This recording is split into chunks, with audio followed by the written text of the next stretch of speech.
Naging palaisipan para sa isang anak nang bigla na lang daw silang lisanin ng kanilang ina noong 2011. Makalipas ang maraming taon, may isiniwalat sa kanya ang isang kakilala tungkol sa nakakagimbal na katotohanan.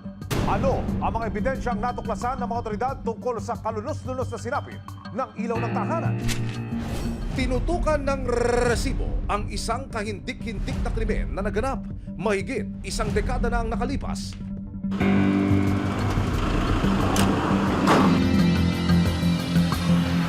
Kapitan, punta na ako sa investigasyon. Ano itsura nitong biktima? Sa kwento niya, kasi chinap-chap niya eh. Inalisan niya ng ulo, parte ng kamay at saka mga paa.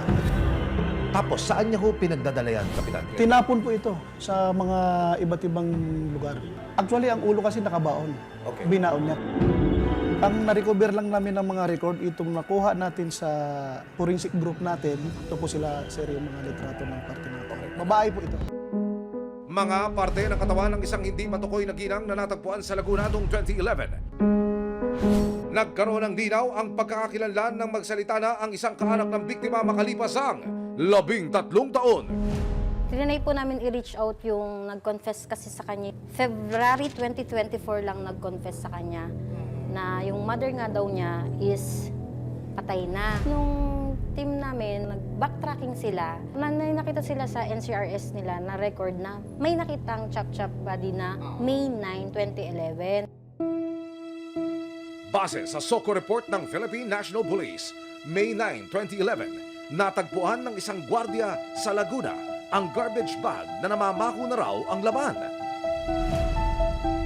Nang tignan, natagpuan ang kaliwang braso at itaas na bahagi ng katawan ng isang babae. Agad daw itong ipinagbigay alam sa pulisya, ngunit ang biktima hindi natukoy ang pagkakakilanlan. Ano yung na-recover ninyo, Kapitan? Yung parte ng katawan. So lahat ito nakarecord, nakadokumento naman ito nung na-found ito sa police station. So tinornover nila yung mga part nito na preserve ng forensic group. Talagang intentional yung plano niyang pag-chop-chop to conceal the crime scene. Talagang pinag-aralan niya. Pinaliguan niya, nilinis niya ng gusto, pinaghiwa-hiwalan niya yung parte, tinapon niya magkakaibang lugar.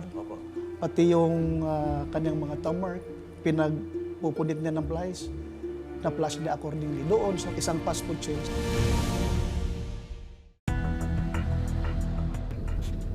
Dito na to. Noong 2011, may nakita rito yung security guard na plastic bag na naglalaman ng chop-chop body. Nakita rito ay yung tawan at yung braso na putol ang mga daliri. Nangangamoy na siya. Dahil na-preserve pa ng crime lab ang mga ebidensyang nakuha noong 2011, nagsagawa ng isang DNA testing ang mga otoridad.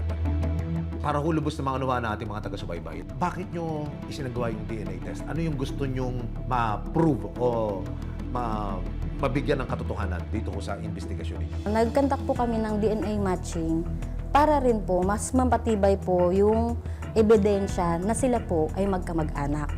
Ano ngayon ang lumabas sa resulta? At ayon po sa crime laboratory, ayon po sa DNA, result po ay 99.9% po na siya po ay biological mother po ng ating complainant. Sa pagtugma ng DNA ng ginang na natagpo ang pira-piraso na sa DNA ng anak na nagsilbing complainant, nakumpirma na ng mga otoridad ang pagkakakilanlan ng biktima. Ayon sa mga salaysay na hawak ng pulis, May 7, 2011 ang huling beses na nakita ang biktima.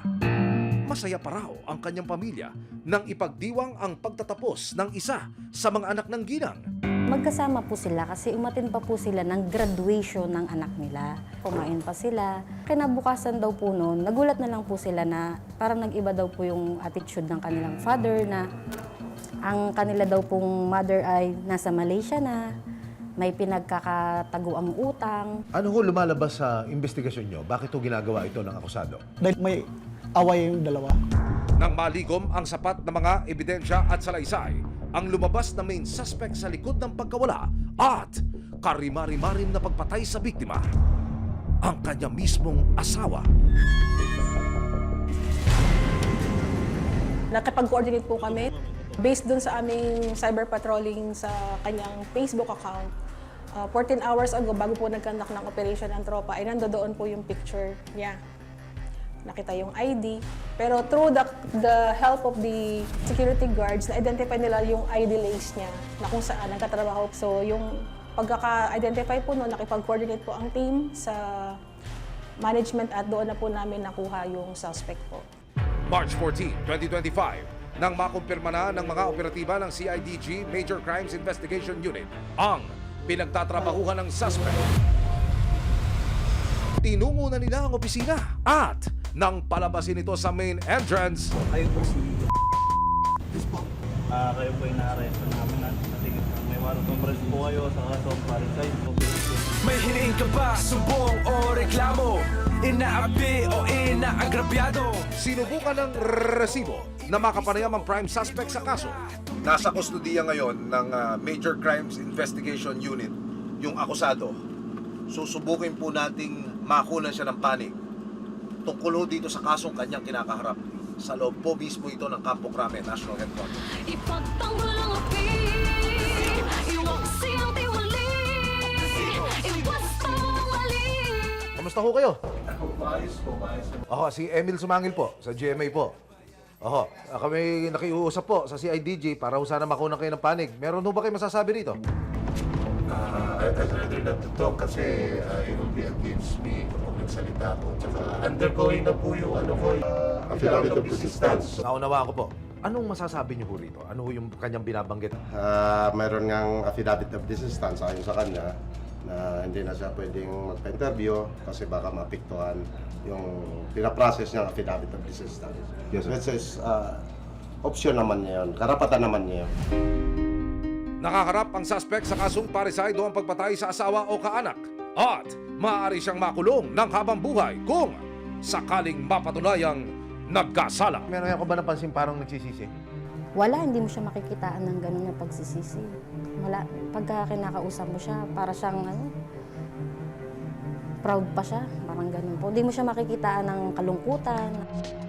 Kapitan, gaano kalakas ang kaso ng CIDG, MCIU laban dito po sa akusado? Malakas to. Kami naniniwala na ito ay makukonvict ito base sa ating mga hawak na ebidensya laban sa kanya.